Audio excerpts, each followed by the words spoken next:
Item ಯಾವುದೇ ಇರಲಿ try ಮಾಡಿ ಆಚಿ ಚಿಕನ್ ಮಸಾಲಾ. ಮಲೆನಾಡಲ್ಲಿ ಸುರಿತಾ ಇರುವ ಭಾರಿ ಮಳೆ ಹಿನ್ನೆಲೆ ತುಂಗಭದ್ರಾ ನದಿಯಲ್ಲಿ ನೀರಿನ ಪ್ರಮಾಣ ಹೆಚ್ಚಾಗಿದೆ. ದಾವಣಗೆರೆ ಜಿಲ್ಲೆ ಹರಿಹರ ತಾಲೂಕಿನಲ್ಲಿರುವಂತಹ ತುಂಗಭದ್ರಾ ನದಿ, ತುಂಗಾ ಡ್ಯಾಂನಿಂದ 3000 ಕ್ಯೂಸೆಕ್ ನೀರು ತುಂಗಭದ್ರಾ ನದಿಯಲ್ಲಿ ನೀರು ಹೆಚ್ಚಿದ್ರಿಂದ ರೈತರ ಮೊಗದಲ್ಲಿ ಮಂದಹಾಸ ಮೂಡಿದೆ. ಈಗ ಕಳೆದ ಒಂದು ವಾರದ ಹಿಂದೆ ನೀರಿಲ್ಲದೆ ನದಿ ಖಾಲಿಯಾಗಿತ್ತು. 22 ಕೆರೆಗಳಿಗೆ ನೀರು ತುಂಬಿಸುವ ಜಾಕ್ವೆಲ್ಗೆ ನೀರು ಬಂದಿರಲಿಲ್ಲ.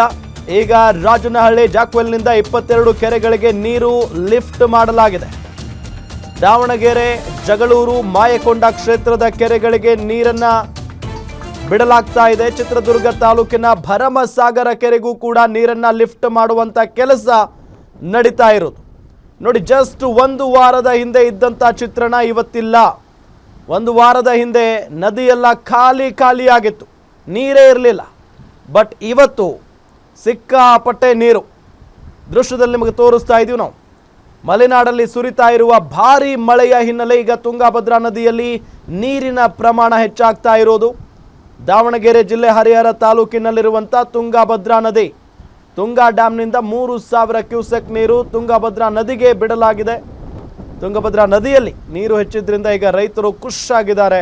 ಕಳೆದ ಒಂದು ವಾರದ ಹಿಂದೆ ನೀರಿಲ್ಲದೆ ಇದ್ದಂಥ ಸಂದರ್ಭದಲ್ಲಿ ರೈತರು ಹೆಂಗಪ್ಪ ಬೆಳೆ ಬೆಳೆಯೋದು ಮುಂದಿನ ದಿನಗಳಲ್ಲಿ ಅನ್ನೋ ನಿಟ್ಟಿನಲ್ಲಿ ಚಿಂತಾಕ್ರಾಂತರಾಗಿದ್ದರು. ಬಟ್ ಈಗ ಯೋಚನೆ ಮಾಡೋ ಹಾಗಿಲ್ಲ, ಖುಷಿಯಾಗಿದ್ದಾರೆ. ಯಾಕೆಂತ ಅಂದರೆ ನಿರಂತರವಾಗಿ ಮಳೆ ಬೀಳ್ತಾ ಇದೆ.